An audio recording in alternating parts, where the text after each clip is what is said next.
On today's Coaching Coordinator podcast, I have a repeat performer with us, but the last time he joined us was with our guest host, Joel Nellis, on our home team series.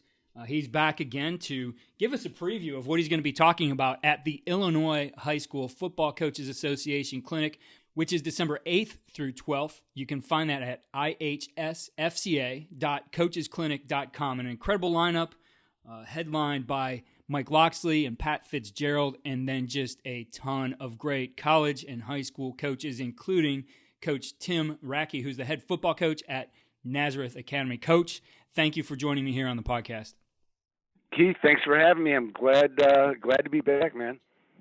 So we were talking before we got going, and I believe, you haven't been able to get back out on the field since you talked to Joel, which was early last offseason, early in 2020, and just a strange year here. But you guys, for our audience out there, Coach has won 7 state championships. 4 of those were at Driscoll High School, 3 at Nazareth Academy, where he's at right now.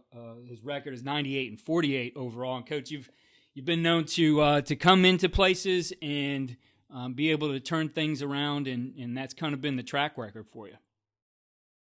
Yeah, it's really, it's culture. The one thing I'm good at, I like being the dumbest guy in the room on my staff. So I'm really good at getting assistance because I talk about shared vision with the players, and it's no different for my staff. And I think guys enjoy coaching with me because I give them the freedom to do what they want. Now, I oversee it, but when you allow, because I've seen coaches that have been micromanagers and want their hand in everything, and I found it to be very successful when you give guys that ownership of, say, special teams or offense or a position group to where they have a voice on the staff, and that has really bode well for me personally as a head coach, because that's I had a fast track up when I was a young coach. I was a defensive coordinator my second year as a coach, at my alma mater, and that's really unheard of these days.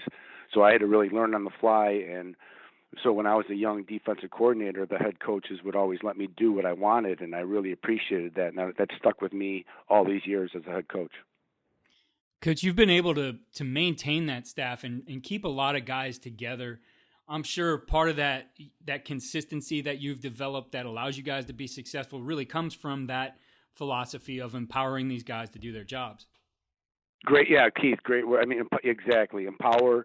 I do believe when you empower coaches. Now, it doesn't work out all the time, and that's what I think I know that, my staff respects that, and guys that, that there is a chain of command and that I will listen, but when there is a decision to be made and I make that decision, they're all pulling on the same rope. But I want that, I want that war room, that game planning, practice planning. I want guys to challenge each other and to challenge me, and it's worked out real well. Well, it's funny because, you do see those coaches who micromanage, and I'm sure, like, early on in my career, I think when you're a younger coach, maybe that's the tendency to worry about letting too much control out. But, we send players out on the field to do their jobs, every single day, every single Friday night or Saturday afternoon, whenever it might be, and we trust them to go out and do their jobs. We ought to take that same approach with our coaching staff. Absolutely. And again, I know it's a direct effect of how my career began and how I grew as a coach, and thankfully, that evolved into me being, like I tell people, I said, I used to think I was Bill Belichick, and now my defensive coordinator who I tutored, who has passed me by on the tech scene, and he's amazing. He's phenomenal, Jeff Tumpain. But that makes me proud. It doesn't make me jealous. I'm like, that's better for the program that, I had to, once I took off the training wheels and let him go, and it was like, wow, he's really because I want my guys to put their own thumbprint on if it's something that I used to do and they can do it better, or they tweak it and they make it their own. I mean, it's incredible for what it does for staff chemistry. And Keith, once the players, if they see a cohesive, tight staff that's on the same page, that have that passion, that have that trust to each other, may not always agree, but there is a genuine bond amongst the staff, that trickles down to your team. Absolutely. And I think the way you're talking about your coach, with the technology, and just got me thinking a little bit about, you said something earlier, the dumbest guy in the room. And I hear that phrase often from really good head coaches.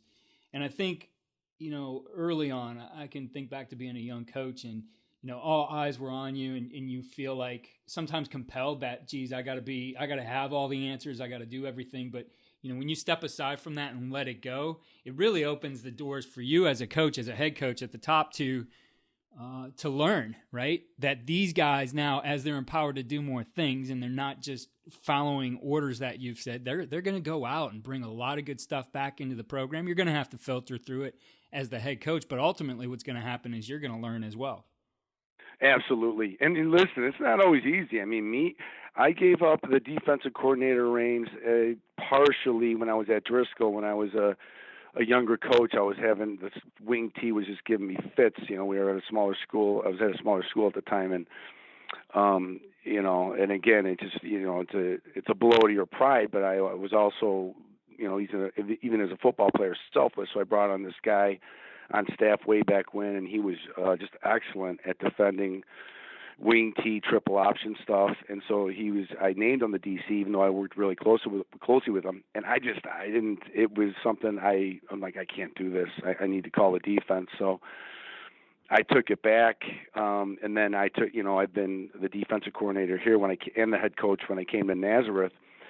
And I lost a guy, and then that's another thing. All the guys, the majority of great guys that I've lost have either became head coaches, which I love, or they are assistants and they become defensive coordinators at other schools. And I didn't want to lose my guy, so I knew instead of I didn't want to lose my top guy who I taught all these years.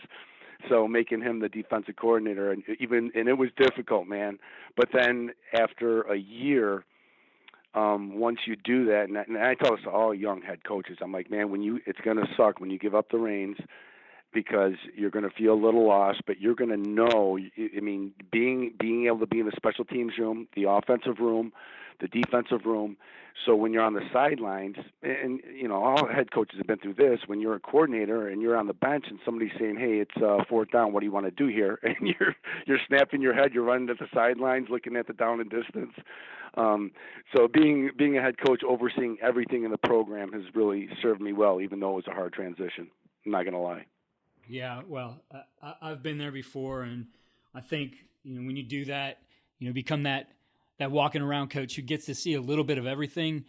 You start to get a little bit of that peace of mind that things are working together, and when you see something that maybe is not cohesive with other things you're doing, you're able to solve those problems really quick. So you just move into a different type of role, and make some of those bigger picture decisions than maybe you were before when you were entrenched in just seeing one side of the ball.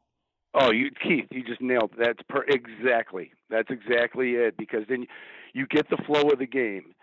You get to see, if you want, is this the time for the fake punt or an onside kick or going for it on fourth down? How's the momentum? I'm really good at watching the offensive line, how our mojo's going. Defensively, if we should be in prevent or should we, help with. It does. Your overall, it just gives you a lot more clarity when you're watching the flow of the game and your players in each phase of the game. It really is a difference maker. Yeah, I can remember for a long time growing up, I followed Jim Tressel's career. He was a Baldwin Wallace grad. I went to BW. He was at Youngstown State, and then obviously got on the big stage at Ohio State. And back at that time, I loved just watching how he would manage a football game. There was nothing flashy about it. Like, the scores weren't overwhelming. You didn't see these gaudy offensive performances necessarily, but he managed a team and managed games all the way to a national championship. And I think in some ways it's a little bit of a lost art. I see more and more guys now kind of keying in on some of the analytics and helping them to understand those big picture decisions. So I think it's kind of coming back to something that coaches are doing a little bit more, but we kind of got into that up-tempo mode where you thought the way was just to always go fast, and so some of the game management type things I think got kicked to the wayside. But I think I'm starting to see that trend back, and head coaches looking at some of those things a lot more. Yeah, yes, spot on, and that's the thing, because the game is always evolving. It's funny because I used to when I was the defensive coordinator. I came across I ran the 3-5. I didn't or the 3 stack, what they call it now. I could have made a gazillion dollars. I was running that in 1997. I found it in a Texas A&M, some manual by Jerry Campbell, and he had like 5 linebackers, and there was an X behind. I'm like, I've never seen this before, so I call it the X defense because I stole it from that little book, and then before you knew it, it became the flavor of the month. I called it the 3-5, and now people call it the 3-3 stack, or whatever you want to call it. But now, like you're saying, with offensive football, where it was fast paced, no huddle, catch the defense on their heels, and then defenses started catching up to that. It's so cool how the game evolves, and you have to keep up with that to see how you can make an advantage for your team with whatever's working out there. And that's what I tell everybody, which Keith. I mean, coaching is all stealing. I mean, it's like nobody invented. You could say, just like I could say, hey, I was the first one running the 3-5. No, I stole it from Jerry Campbell. I found it in his Texas A&M playbook, and I just adopted it because I had small, mean linebackers and I had no defensive linemen. With brought up the word evolution here, and that's kind of one of your topics, or that is part of your main topic here for your coaches clinic. And I want to give our listeners an overview of what you're going to be presenting, but kind of the main thing is dealing with failure. But for you, that involved you evolving as a coach to be able to understand some of these things better, to understand your players better. Exactly, and I think we get this perception where you look at when we look at these you talk about Tressel, you could talk about any legendary coach, and you think that they're always doing the same thing, and maybe back in the day they did, but once I really did a self-reflection when I was doing this clinic. And I was doing it on dealing with failure with players, but it brought me back to when I used to be, and I'm talking when we were successful. When in 2001 in the late 90s when I was a younger coach, I was fiery, man. I was hard on my players. They took it. They knew I loved them. But back then, it was just a different time, and it was a different type of kid. Where they responded to it, and I did a lot of conditioning and negative reinforcement, and I was just a very passionate, to some degrees to a fault type of a coach, but it worked. As I've evolved, and I realized, I always loved my players because, I never wanted to be, because we all remember that coach in our life. And, I know Jorman talks about this. He's outstanding. I read his book. But, you remember whether it's that older player or that coach that shamed you, that never complimented you, that was just a jerk, a son of a bitch. And I never wanted to be that coach because I remembered those guys. I always remember the guys, those influences in my life going back to youth football that were positive but tough. They had a sense of discipline. They weren't, but they were fair. But you knew that they cared about you and they loved you. So, as I evolved from being that fiery guy, even though my players back then knew that I loved them, I saw as I was getting older, that approach didn't always work because, I never wanted a kid leaving with his head down after practice. I'm like, man, and that's when I started researching and noticing youth programs and where parents and even myself, I have 2 boys. You go to these practices and the parents are always there. I don't see any kids playing on their own in the park, rarely anymore, except maybe high school kids 7-on-7. But you lose that sense of growing, of becoming a leader and dealing with failure. And I think that gets lost on a lot of coaches, that the kids that we're coaching, they don't stay the same. They're not the same as they were in the 70s, certainly in the 80s, nor the 90s. And so I think it's important to know who you're coaching, which goes to relationship building. And so I think that whole evolution as a coach, being self-aware of who you are and how you can affect kids and be able to make a difference with them and also improve them as football players and young men goes a long way when you do that self-reflection and research in terms of how you can become better each and every year, regardless of what your record is or how many titles you have won or not won. Yeah, it's interesting. You bring up, the difference of the kids in their experiences today with sports compared to, what you and I had. We're about the same age. I think you're 52. I'm 50, and Yeah. there wasn't a lot of the organized sport. I mean, within your community, you might have 6 or 8 game football season, and it was all with teams right around you. And now it's traveling and tournaments, and very organized for the kids. And you and I used to just go out on a ball field or in the street, and there were no officials there. There were no parents watching, and we figured it out ourselves. And sometimes have our nose bloodied or whatever it might be. Right, exactly, right. That these kids just don't have those experiences today. And that's the thing, and that's when I went back to, I'm like, it's not these kids' fault. A coach is saying, well, when I was younger, that's not going to help them. They don't, they can give a care about what you went through. It's just like when we were younger, we didn't, because it was the same thing with water back then, even when I was in high school, I played college football. There's water all around. I'm like, oh my God, I went to football heaven. And now it's like hydration. So it's just how everything evolves with the game, and especially with leadership. And I think I know it starts with the head coach, to where, my leadership style has evolved and changed. I continue to research. I continue to fail. And the other big thing is, I think, being accountable, because when you and I were growing up, we'd get your ass chewed by your coach. You get that finger pointed at you all the time as a team, or, it was always, your fault, or well, we got to do better. And what I found, and this was probably around a little after I got here at Nazareth, was when I was starting myself to be accountable. So, for example, and I still do this to this day, is at a film session, whether it be good or those ugly ones that the teams have to go through, I'll address the entire staff and our squad, the players, and go over what I failed at during the game, what I am accountable for, what I have to get better at. And as a coach, there's many things that missed calls, time management, bad play call, going for it when you shouldn't go for it, knowing field situation, all that stuff. That there's just so many things that we fail at as coaches.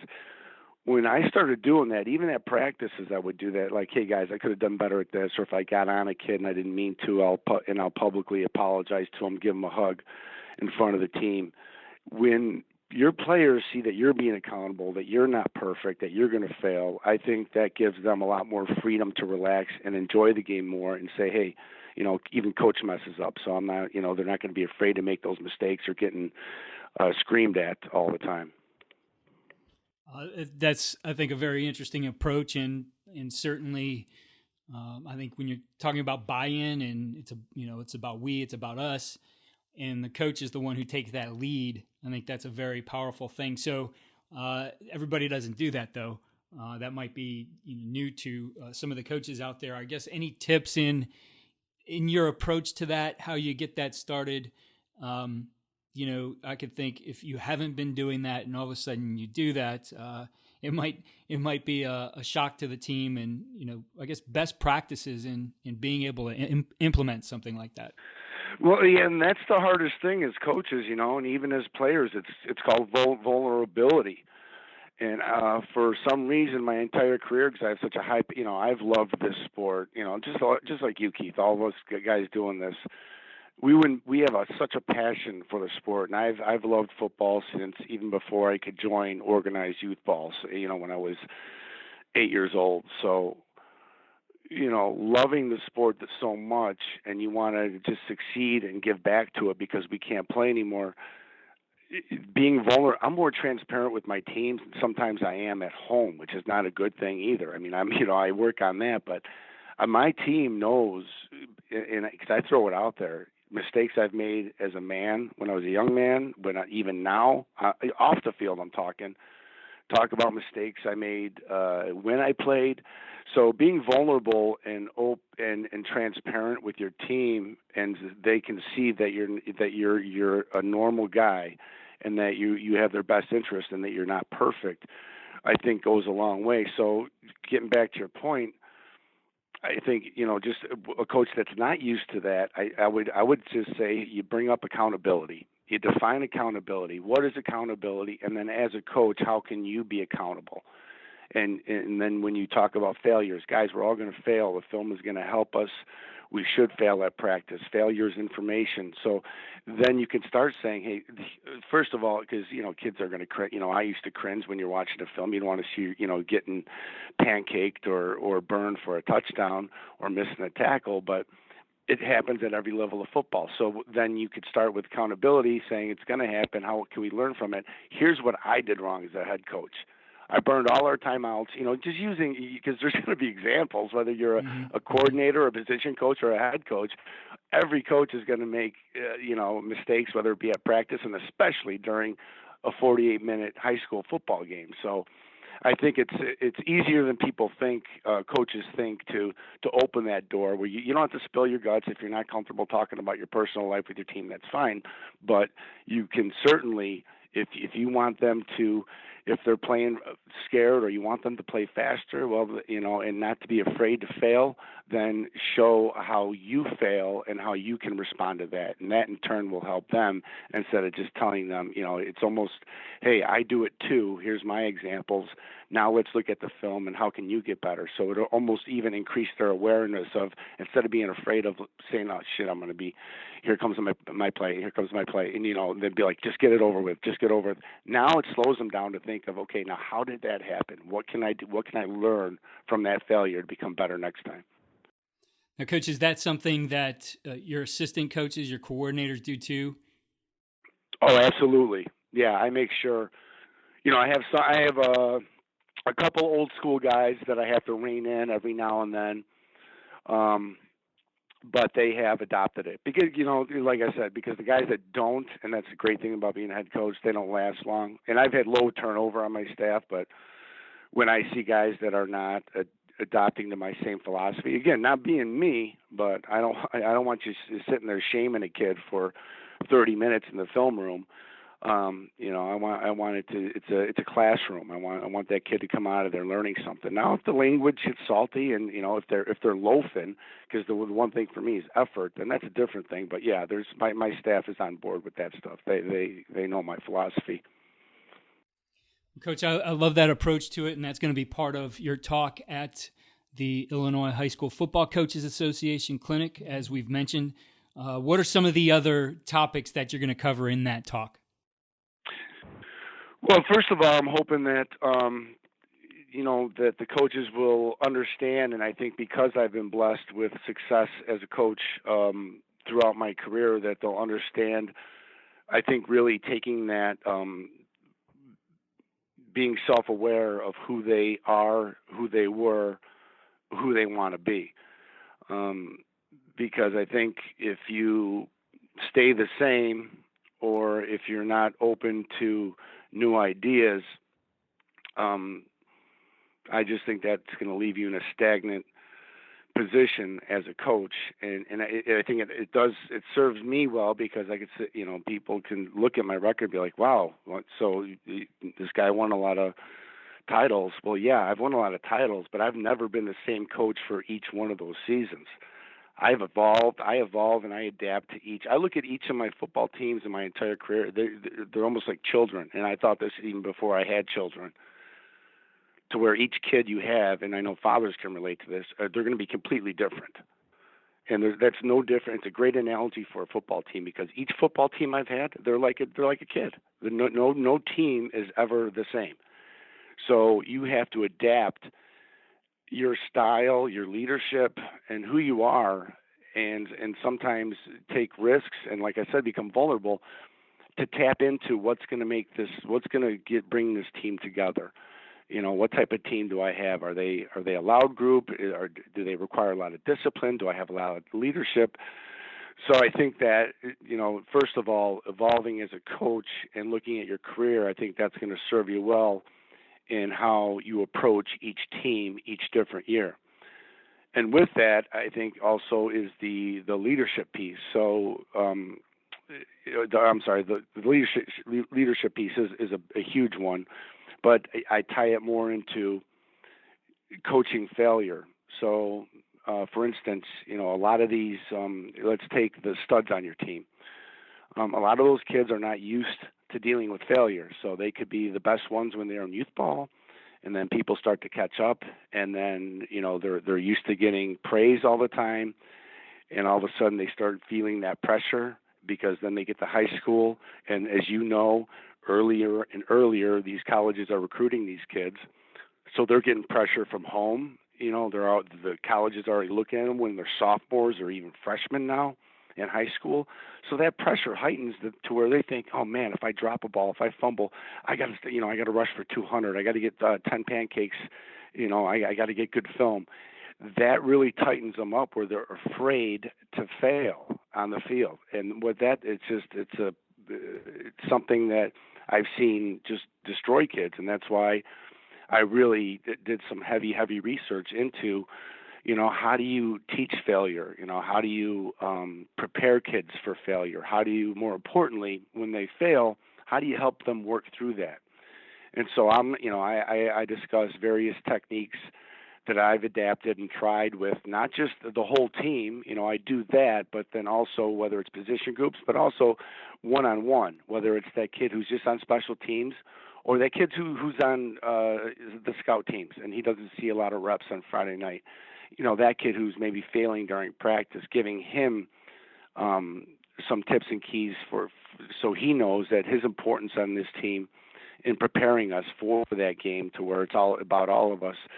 So addressing that with each different whatever level they're at, skill-wise, has gone a long way for me. Not just dealing with your studs, but those middle tier guys that get some reps here, and especially the kids at the bottom third end of the roster that just want to be on a football team and improve and contribute in some way.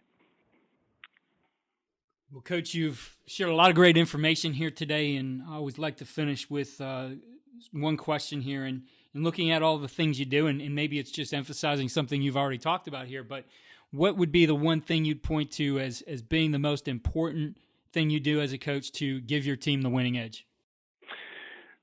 Okay, yeah, I'm going to, since I've talked about the leadership piece already and the dealing with failure, evolving as a coach, I'm going to go to X's and O's here, because there is one thing that aside from picking a good staff, that I think I can pat myself on the back about, and that's scripting, organizing, and conducting a practice.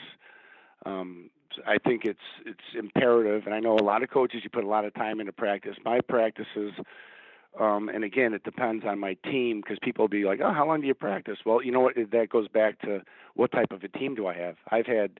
In 2014, I had a loaded team. We would practice an hour and 20 minutes. We went undefeated that year. And it was, we'd be like, hour and 20 minutes. Geez, how do you get anything done? Well, these kids responded. I knew we were good. They practiced fast. They did everything I asked. I mean, we started off like cutting off periods, like, oh, we're good, or the coordinator my offense coordinator be like, no, coach, we're good. We still have 6 minutes in the period left. So practicing fast with a purpose, because I'm very energetic on the field. I don't like to be bored, and I certainly don't want my kids to be bored, and I certainly don't like downtime at practice or long indie lines or anything like that. So if there's one thing that I would tell coaches, I'm really constructing those practices throughout the week to make sure every second counts, and more importantly, don't just practice just because you think you have to practice. Whether, if you, like this past year's team, we were a 2-hour team. After 2 hours, they checked out. So it's just funny. I've been tracking that with practices. In my early career, when I was at Driscoll, we were winning.